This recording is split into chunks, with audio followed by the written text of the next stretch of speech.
Have you ever stopped to wonder, whose life am I actually living? Because sometimes it's not yours. Sometimes it's a recycled version of your parents' life, their beliefs, their fears, their limitations, just dressed up in your body. You might think you're making your own choices, but if you were raised in trauma, raised around fear, scarcity, or shame, then chances are you're just following the same dysfunctional blueprint they handed down to you, and you're paying the price for wounds that were never yours to carry. Let's talk about something most people never realize. A lot of us are stuck, not because we're lazy, not because we don't want more, but because we were trained emotionally, psychologically, vibrationally to believe that more is wrong. If you grew up asking your parents for more than they could give and you were shamed for it, if you were told that wanting more was greedy, if ambition was framed as ungrateful, selfish, then of course you now feel conflicted about asking for a raise. Of course you freeze when it's time to invest in your growth. Of course you hold yourself back when you're about to outshine the very people who raised you. Because deep down you're still loyal to the old paradigm. That unconscious, invisible rule, don't do better than your parents, it might make them feel worse. You're not lazy, you're not unmotivated, you're just afraid to lose the last shred of emotional attachment you have to your family. You're afraid that if you do more than your father did in business, if you surpass your mother's education, if you become everything they were too afraid to become, you'll be alone. Or worse, you'll be punished. And for some of you, that fear isn't just imagined, it's real. You had parents who were emotionally abusive, psychologically manipulative. They projected their wounds onto you. And now, if you dare to step out of their suffering, you'll feel like you're betraying them. Because maybe they never healed their own worth, and your success would only mirror their wounds. That's not laziness. That's loyalty. Loyalty to limitation. That's survival mode dressed up as, I'm not ready yet. But here's what people don't understand. Believing that you have a right to surpass what your parents were able to achieve in their life, that belief alone will threaten your nervous system. It might kick you straight into survival. You'll feel unsafe just for wanting more, unsafe for daring to surpass your mother, guilty for daring to build more than your father did. And this will quietly sabotage your entire life. You won't leave that unfulfilling relationship. You won't pursue that career upgrade. You won't let yourself become the master of your own reality because your nervous system is clinging to the belief that you're not allowed to go beyond them. And this is why trauma, especially financial trauma, runs so deep, because it doesn't just affect your emotions, it affects your manifestation. It blocks your ability to even believe that you have the right to create wealth. You don't feel worthy of accumulating a savings account, making an investment, or even speaking to someone who knows more than your parents did about money. Your inner child still thinks, am I allowed to know more than them? To do better than them? Grow beyond them?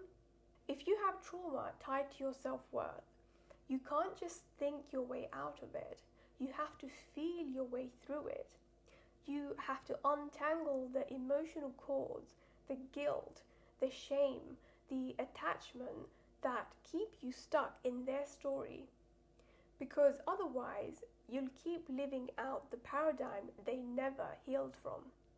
You'll keep shrinking, dimming, hesitating, not because you want to, but because your nervous system believes it's safer to stay small. It's safer not to ask, not to want, not to shine. But let me remind you, desire is not shameful. Desire is sacred. Desire is natural. Just like trees reach for the sky and rivers rush toward the sea, you were designed to expand. You were made for more, not because you're greedy, but because that's the nature of being alive. The universe itself is constantly expanding, so why are you playing small? Because you were programmed to. That's it. You were programmed to feel small by parents who were afraid, by a society that praises suffering, by a culture that rewards self-abandonment. We look at other people doing well and think, oh, they must be special, they must have some skills, they must have built something. But what we don't see is that the people who are receiving are asking, believing, and acting on the asking. You want to upgrade your life, you have to first believe you're worthy of that upgrade. You have to believe you're allowed to have more. And here's what nobody tells you. You can be loyal to your family, or you can be loyal to your truth. But at some point, you're going to have to choose. I chose my truth, and I'm still paying the price of that. So I'm one of 6, and out of all my siblings, only me and the second youngest broke away from the paradigm my parents built. A paradigm rooted in unworthiness, self-hate, fear, and unhealed trauma. The rest of my siblings, they didn't question it. They just fell right into the same wounded reality that was handed to them. They never paused to ask, wait, is this really the life I want? But me and my other sibling, we did. We looked around growing up and said, nope, we're not doing this. We're going to be nothing like them. And that decision, that commitment to choose something different, it shattered everything.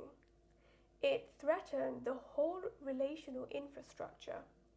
We became the ones who were rebellious, who were uncouth, who transgressed, who were insolent.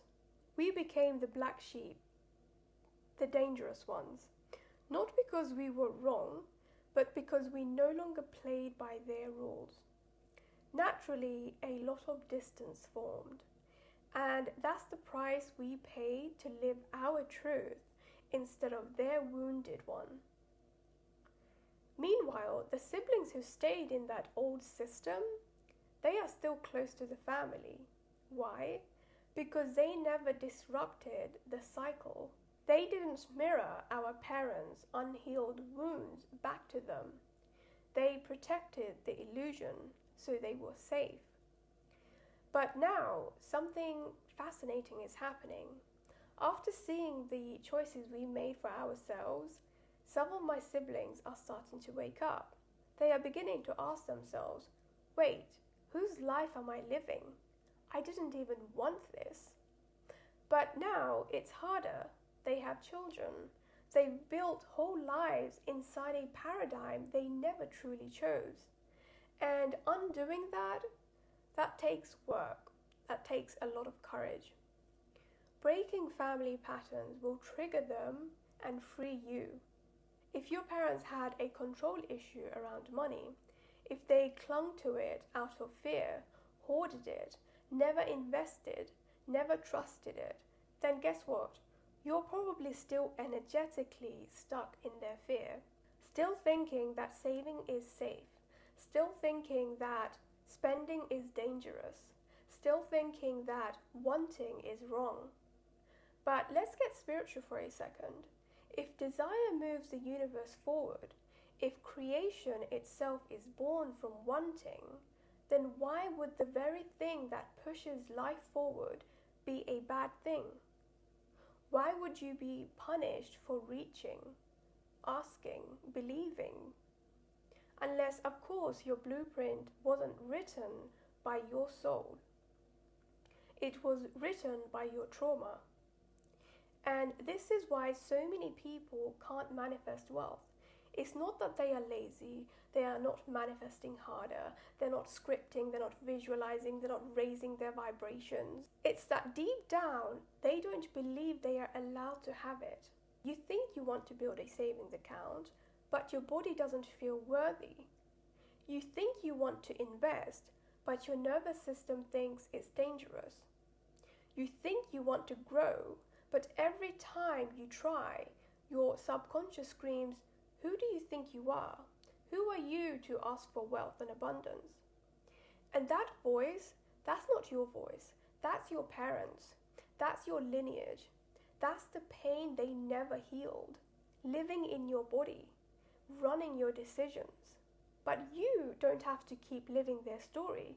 You don't have to keep proving that you're a have-not because they taught you that the ones that have were bad.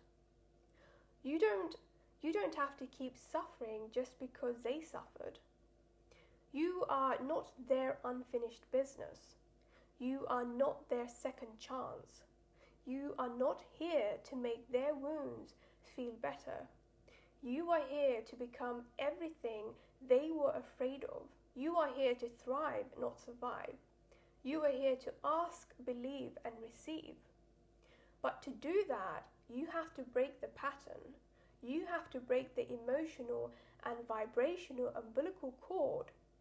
You have to release every energetic tie that tells you it's not safe to want more.